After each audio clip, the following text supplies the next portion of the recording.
Okay, it's Ben Brown at Evolution Martial Arts. I'm here with Brad and Jordan, a couple of guys that are in class all the time, and we're going over closed guard for the last few weeks.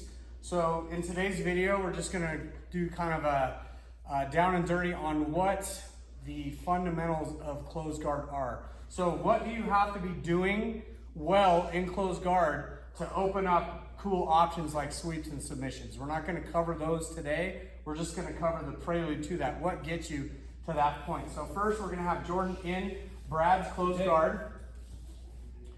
You can find this material in a lot of places. I didn't make this stuff up. Jason Swanson owns this gym. He taught me this like the first week, although I wasn't good at it, obviously. So first thing in closed guard, what a lot of people do wrong is they've got loose knees and their hips are on the ground, and they're allowing their training partner to get a connection with their hands, usually on the hips. If we have a gi on, sometimes people grab like this in the middle of the gi, but ultimately they want to press down your hips, push your hips down, which opens your knees up. And essentially what's going on here is Brad's not connected to Jordan anymore. So he can't move Jordan around. He can't make Jordan do what he wants. So good closed guard is, Jordan, go ahead and lift your hands up for now because we'll get to that later. So Jordan, your butt is down and low.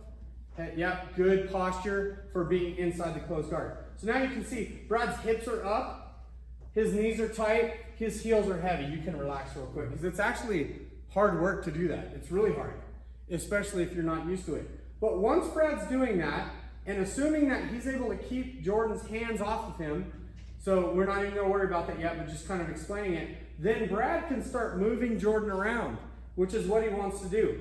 The first thing that we're gonna cover is Brad's preventing Jordan from doing what he has to do to get out of his closed guard, okay? So Jordan has two options. He can either try to get a wedge in Brad's tailbone, so go back, Jordan. And this is what a lot of people do, is they lean forward to do that, right? Because it's easier. But really what you want to do is lean to the side. Yes. The further forward you come, you're actually giving Brad your center of gravity. You're giving him control of you. So let's go back. That's one way for Jordan to get out of Brad's closed guard. The other way is to try and stand up. So lean to the side, get a foot up, lean to the other side, get the other foot up, and then, right, and then he can start disengaging Brad's closed guard. So Brad needs to prevent that. So he needs to be heavy. That's why the hips up, tight knees, heavy heels. Can you feel him pressing you into the ground? So it's not gonna prevent Jordan from getting up, but it's gonna make it hard. It's gonna make it hard for Jordan to get that wedge in the tailbone and go that way, or for Jordan to stand up. So go ahead and sit back down. So Jordan, what you're gonna do is hands above your head. Brad, you can go hands above your head too. This is just a demonstration. So Jordan, what you're gonna try to do is either you can't get the wedge without your hands, but you're gonna try to stand up.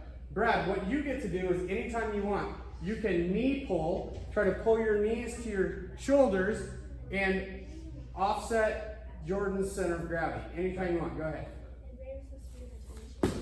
Yep, go back, again. There you go, time, relax. So you can see it's really hard to stand up. And why am I having Jordan go with his hands above his head? Well, because when we're active, when we're actually sparring, Brad's gonna try to keep Jordan's hands off of him. So if you're not touching Brad in an effective way, you might as well be like this. It's kind of the same thing, right? And so I want you to learn as the bottom person what you can do to someone when their hands aren't on your hips.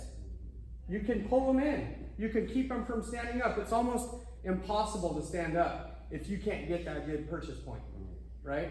And if you're used to bringing your head forward to stand up, you're going to get pulled in.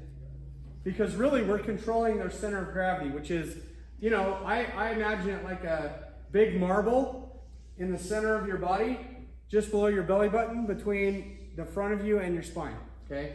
That's what you're trying to move on a person. And you can do that from closed guard when you have these good mechanics. Okay, so the second thing is they're going to hand fight a little bit. And Jordan's going to want to get that purchase point on Brad, so don't do it yet. But Jordan's going to want that purchase point on Brad's hips right here, trying to push his hips to the floor so that he can either wedge and move back or stand up. That's your only two things you can do from here. There's a few like really weird submissions that aren't reliable, but essentially the only thing to do from inside closed guard is get out of closed guard, right? Open it and pass, and you're trying to prevent that. So he's denying those grips. There's two ways to do that. You can bring your wrists underneath, so go ahead and try to get your hands on his hips.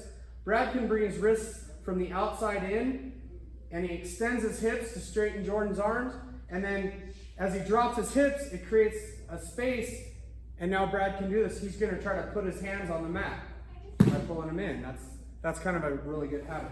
The second way is inside out. So he grabs his wrists and he pulls, and when he does that, he pulls Jordan in. Okay? So that's the second kind of habit that we're working on, is keep their hands off of you and make them put their hands on the mat. How? With a knee pull. Pull it with good connection, pulling them in. Okay? So once you're doing that, the third thing that we want to do is what happens when you pull them in, because they're going to want to fight their way back to good posture, right? This is what Jordan wants, good base and good posture with his hands on Brad's hips. So Brad executes, he disconnects him, pulls him in. He's going to control the head and an arm, okay? So the head control, and let's do this break. Kind of grab like this, like a collar tie almost. Yes. And then right now he's got an overhook, controls the arm. He might have an underhook. And he's pulling everything in to his core, right? So that's the next habit that we work on, and we just drill that. So let's do that for a couple, maybe 10 seconds. Jordan, you're being a good partner. Brad is disconnecting, pulling, control the head, control an arm. Perfect. Do it one more time. Here's a little trick that Brad can do. As Jordan fights his way back, Brad can put his own hands on his hips and deny a place for Jordan's hands to go. That's a little trick you can do, especially if punches aren't involved. I wouldn't recommend that for MMA, because Jordan's just gonna punch him in the face, right? But if it's pure jiu-jitsu grappling, you can get away with just putting your hands where you know he needs to put his hands. And then Jordan's gonna get frustrated. He feels like Brad's cheating, and it kind of does feel like you're cheating, but in a good way, right? So then the next habit, what we're gonna do is we're gonna climb the guard. So as soon as Brad pulls Jordan in, controls his head and arm with either an over or an underhook, go ahead and control the arm on this side so they can see. So he pulls him in, disconnect the grips, pulls him in. Now he's gonna climb his guard. So he's gonna try to get his legs, basically his hamstrings, thighs, in this space, and he starts pulling Jordan's arms up like this, okay? Now Jordan, this is a hard thing. It's gonna be hard for Jordan to get any purchase in Brad's armpits to climb his way back. It's gonna be really tough. This is a really good position to make a habit of getting to, is climb that guard high. Let's do this. Brad, you're on bottom. Okay. Jordan, you're on top in mount. I'm on top and mount. In mount. Okay, so go ahead and sit up. This is something that a lot of people don't know, but closed guard is flipped over mount. Okay, the only difference, couple of differences, Jordan can't close his feet because the ground's in the way, and in this scenario, Jordan has gravity as an aid.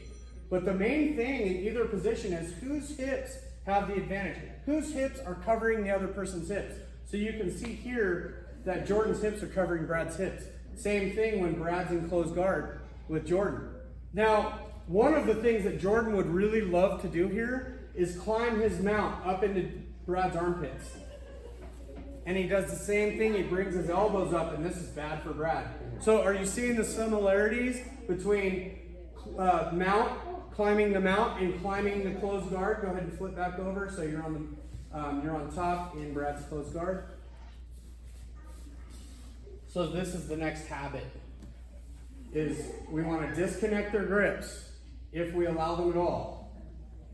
Pull them in.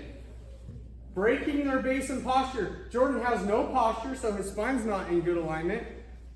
And he doesn't have any base, really. His center of gravity is way too far forward, right? So now Brad climbs his guard. Excellent position. How do you feel, Jordan? Do you feel like you have a lot of options here? No. It doesn't feel great. How close are you to opening Brad's guard and passing his guard? Not very close. He's not close at all, right?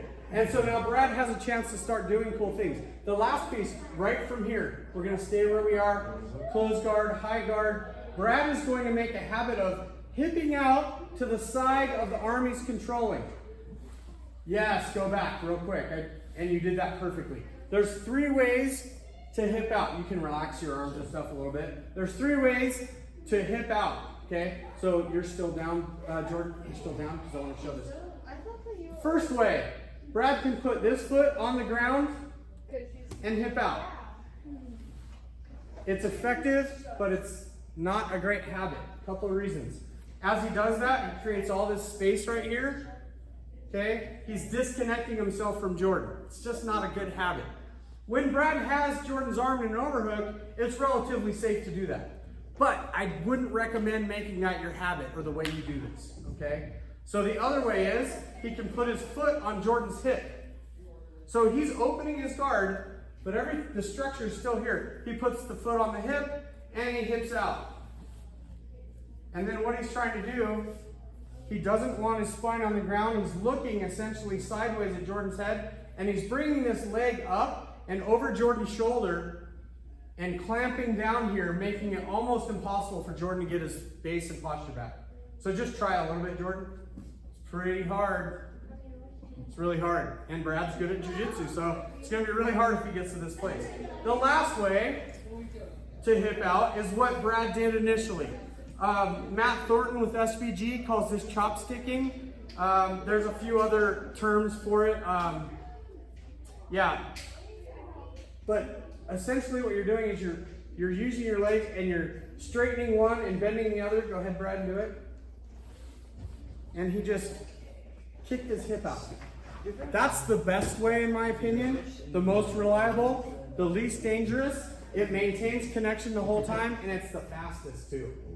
It's a great way. The foot on the hip works really well. I just don't love putting parts of your body on the ground if you don't need to. Okay? So go ahead and relax. Let's flip over and we'll have Jordan do all this. Just because it might look a little different. Everyone does things a little different. So Jordan, yeah, you're here. You're going to do the whole thing, Jordan. So, tight. See how Jordan's moving his hips up? That's a great habit. Don't settle for having your hips down. Don't settle for loose knees. Both these guys have a formidable closed guard. We roll all the time. I don't like being in your closed guards. It's not fun. So Jordan's going to disconnect the hands and pull Brad in, disrupting his base and posture. He covers the head with essentially a collar tie. Jordan chose to have an underhook here. It's fine. It's not better or worse. It just creates different sweep and submission opportunities down the road.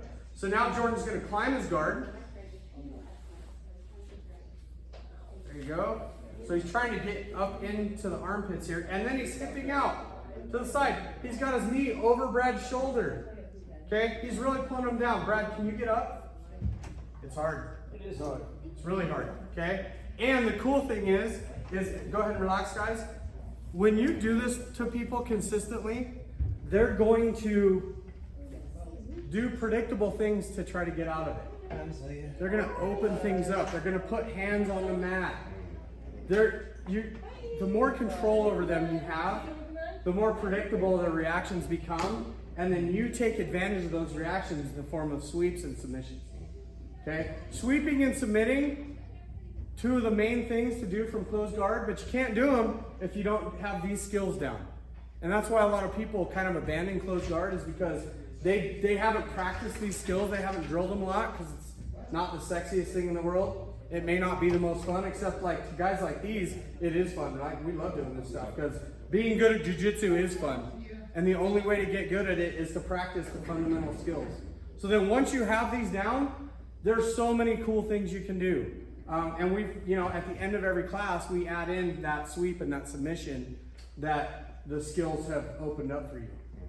But again, if you can't control a human, if you can't move their center of gravity, if you can't keep them from getting good, solid connection to you, then you can't do sweeps and submissions anyway.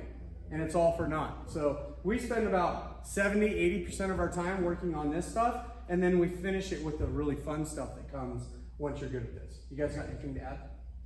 No, I think that's great. Thank you. Good deal. So next time we'll talk about some of those sweeps and submission options that this affords you.